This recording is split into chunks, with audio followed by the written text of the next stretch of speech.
लातूर जिल्ह्याचा निलंगा तालुका तसेच संपूर्ण राज्यामध्ये मागील काही दिवसापासून पावसानं थैमान घातलंय। सर्व नद्यांना सतत महापुराचं स्वरूप आलंय। सगळीकडे हाहाकार झालाय। नदीच्या पुरामुळे नदीकाठचे पीक पूर्णपणे सडले आणि इतर उभ्या पिकालाच कोंब फुटायला चालू झालंय। पुरामुळे कित्येक शेतकऱ्याचे पशुधन, शेती अवजारे, शेतकरी या पुराच्या पाण्यात वाहून गेले। यामध्ये अनेकांचे संसार मोडलेत, अनेकांचा संसार उघड्यावर आला। या आसमानी संकटामुळे शेतकरी पूर्णपणे हतबल झाला, कोलमडून पडलाय। शेतकरी आर्थिक संकटात सापडलाय, म्हणून सरकारने तात्काळ शेतकऱ्याच्या संकट काळात शेतकऱ्यांच्या पाठीमागे उभे टाकून शेतकऱ्यांना किमान हेक्टरी 1 लाख रुपये अनुदान द्यावे। 8,500 रुपये हेक्टरी देऊन शेतकऱ्यांची चेष्टा न करता शेतकऱ्यांच्या पाठीशी उभं राहून भरीव मदत करावी।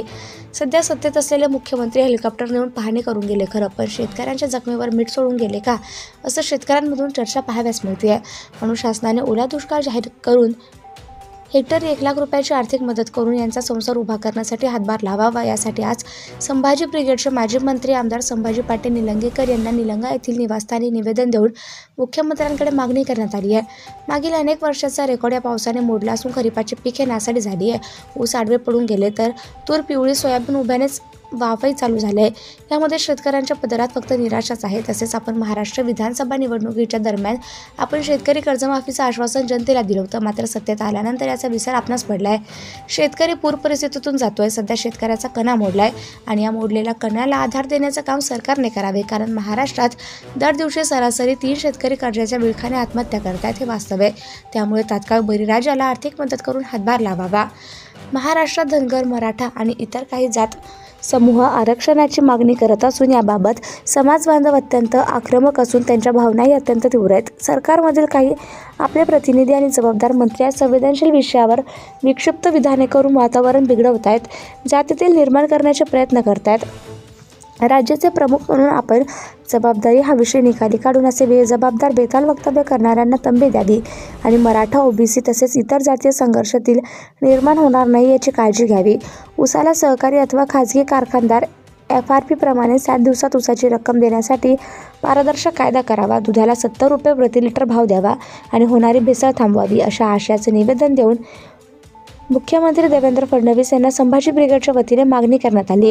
या निवेदनावर संभाजी ब्रिगेडचे जिल्हाध्यक्ष प्रमोद कदम, जिल्हा सचिव उर्षा शेख, सिद्धेश्वर तेलंगे, शहराध्यक्ष परमेश्वर बोदले, रमेश लांबोटे, उपतालुका अध्यक्ष सागरे गोविंद, तालुका संघटक परमेश्वर जाधव, कुणाल पाटील, भरत चव्हाण, परमेश्वर नांगरे, जावेद मुजावर, गणपतराव वरवटे, ऋषिकेश निलंगेकर, अफरोज पांढरे, हनुमंत सगरे, सुभाष सूर्यवंशी, गौश शेख, शिवदास मोरे, अनेक पदाधिकारी आणि शेतकऱ्यांच्या स्वाक्षऱ्या आहेत। आपल्याकडे मोठं माध्यम आहे की ज्याच्या माध्यमातून शेतकऱ्याची उरलेली जी काही आपल्याला मदत, नुकसान कसं भरून देता येईल।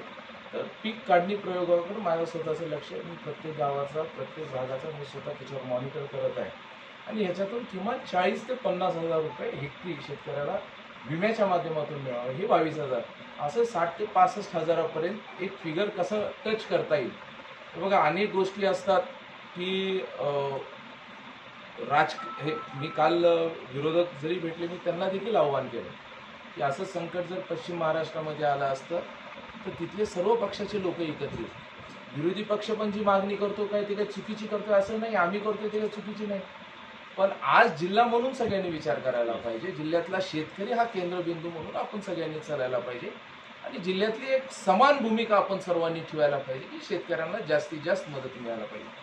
आणि मला आपल्या माध्यमातून मी व्यक्तिशः पूर्ण ताकदीने, आपल्याला देखील माहिती आहे माझं राजकारणातली सुरुवातच ह्याच शेतकऱ्यांच्या प्रश्नाच्या संघर्षातूनच झालेली आहे आणि ज्या त्यावेळी आपण जे काही ठरवलं ते आपण शेतकऱ्यांच्या पदरामध्ये देण्याचा प्रयत्न आजपर्यंत झालेला। तुम्ही माझं 20 वर्षाचं पत्रकार आहेत, सगळे आवर्जून मी सांगतो, सरकारमध्ये होतं, सरकारच्या बाहेर होतो, विरोधी पक्षात असताना देखील आपल्याला आठवते कोविडच्या नंतर आपण 72 तासाचं आंदोलन करून 10,000 कोटी रुपये हे ओव्हरऑल मंजूर झाले। त्यातला हायेस्ट पैसा हा आपल्या तालुक्यात आला।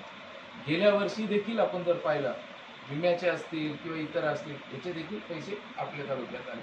आता काही जण म्हणतात विम्याचे पैसे, पण मला आज Subscribe now and press the bell icon. Never miss an update.